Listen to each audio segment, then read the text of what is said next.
ایک بادشاہ محل کی چھت پر ٹہلنے چلا گیا۔ ٹہلتے ٹہلتے اس کی نظر محل کے نزدیک گھر کی چھت پر پڑی، جس پر ایک بہت خوبصورت عورت کپڑے سکھا رہی تھی۔ بادشاہ نے اپنی ایک باندی کو بلا کر پوچھا، کس کی بیوی ہے یہ؟ باندی نے کہا، بادشاہ سلامت، یہ آپ کے غلام فیروز کی بیوی ہے۔ بادشاہ نیچے اترا۔ بادشاہ پر اس عورت کے حسن و جمال کا سحر سا چھا گیا۔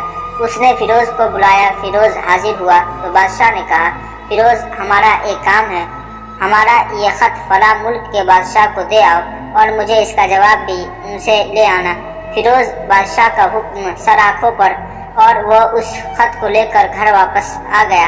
خط کو اپنے تکیے کے نیچے رکھ دیا، سفر کا سامان تیار کیا، رات گھر میں گزری اور صبح منزل مقصود پر روانہ ہو گیا۔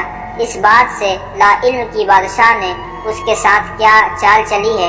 ادھر فیروز جیسے ہی نظروں سے اوجھل ہو گیا، بادشاہ چپکے سے فیروز کے گھر پہنچا اور آہستہ سے فیروز کے گھر کا دروازہ کھٹکھٹایا۔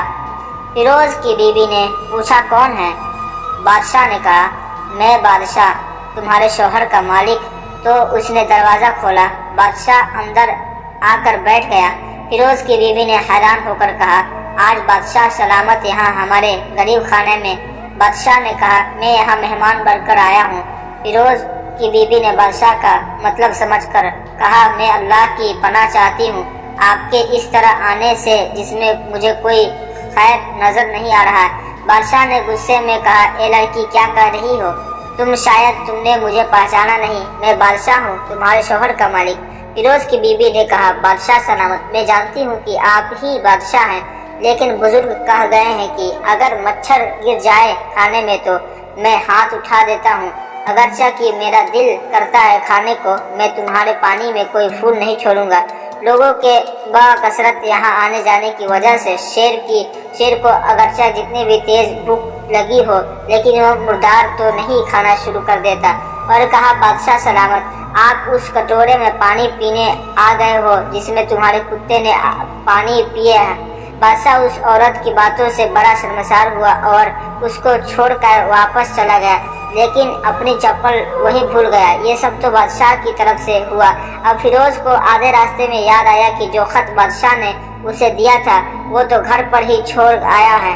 اس نے گھوڑے کو تیزی سے واپس موڑا اور اپنے گھر کی طرف لپکا۔ فیروز اپنے گھر پہنچا تو تکیے کے نیچے سے خط نکالتے وقت اس کی نظر پلنگ کے نیچے پڑی بادشاہ کی چپل پر پڑی، جو وہ جلدی میں بھول گیا تھا۔ فیروز کا سر چکرا کر رہ گیا اور وہ سمجھ گیا کہ بادشاہ نے اس کو سفر پر صرف اس لیے بھیجا تاکہ وہ اپنا مطلب پورا کر سکے۔ فیروز کسی کو کچھ بتائے بغیر چپ چاپ گھر سے نکلا۔ خط لے کر وہ چل پڑا اور کام ختم کرنے کے بعد بادشاہ کے پاس واپس آیا تو بادشاہ نے انعام کے طور پر اسے 100 دینار دیے۔ فیروز دینار لے کر بازار گیا اور عورتوں کے استعمال کے قیمتی کپڑے اور کچھ تحائف بھی خرید لی۔ گھر پہنچ کر بیوی کو سلام کیا اور کہا، چلو تمہارے میکے چلتے ہیں۔ بیوی نے پوچھا، یہ کیا ہے؟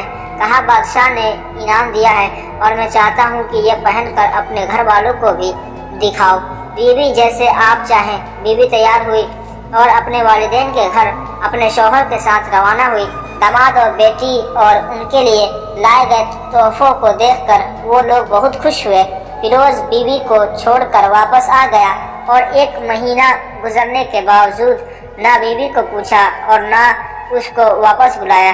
پھر کچھ دن بعد اس کے سالے اس سے ملنے آئے اور اس سے پوچھا، فیروز، آپ ہمیں ہماری بہن سے غصے اور ناراضگی کی وجہ بتائیں یا پھر ہم آپ کو قاضی کے سامنے پیش کریں گے۔ تو اس نے کہا، اگر تم چاہو تو کر لو، لیکن میرے ذمے اس کا کوئی حق نہیں جو میں نے ادا نہ کیا ہو۔ وہ لوگ اپنا کیس قاضی کے پاس لے گئے تو قاضی نے فیروز کو بلایا۔ قاضی اس وقت بادشاہ کے پاس بیٹھا ہوا تھا۔ لڑکی کے بھائیوں نے کہا، اللہ بادشاہ سلامت اور قاضی القضا کو قائم و دائم رکھے۔ قاضی صاحب، ہم نے ایک سبز باغ، درخت پھلوں سے بھرے ہوئے اور ساتھ میں میٹھے پانی کا کنواں اس شخص کے حوالے کیا تھا، تو اس شخص نے ہمارا باغ اجاڑ دیا، سارے پھل کھا لیے، درخت کاٹ لیے اور کنویں کو خراب کر کے بند کر دیا۔ قاضی نے فیروز کی طرف متواضع ہو کر پوچھا، ہاں تو لڑکے تم کیا کہتے ہو اس بارے میں؟ فیروز نے کہا، قاضی صاحب، جو باغ مجھے دیا گیا تھا وہ اسے بہتر حالت میں انہیں واپس کیا ہے۔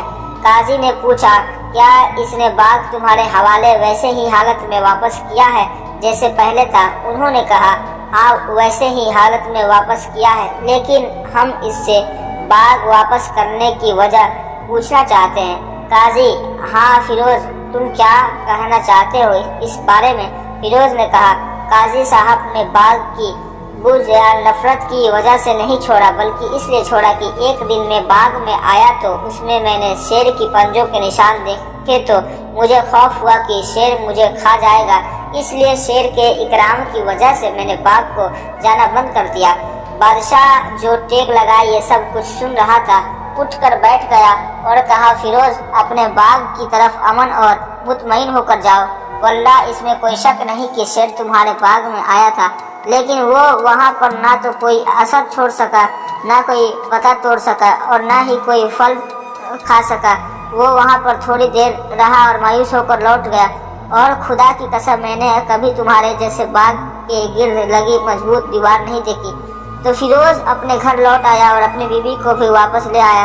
نہ تو قاضی کو پتہ چلا اور نہ ہی کسی اور کو کہ ماجرا کیا تھا۔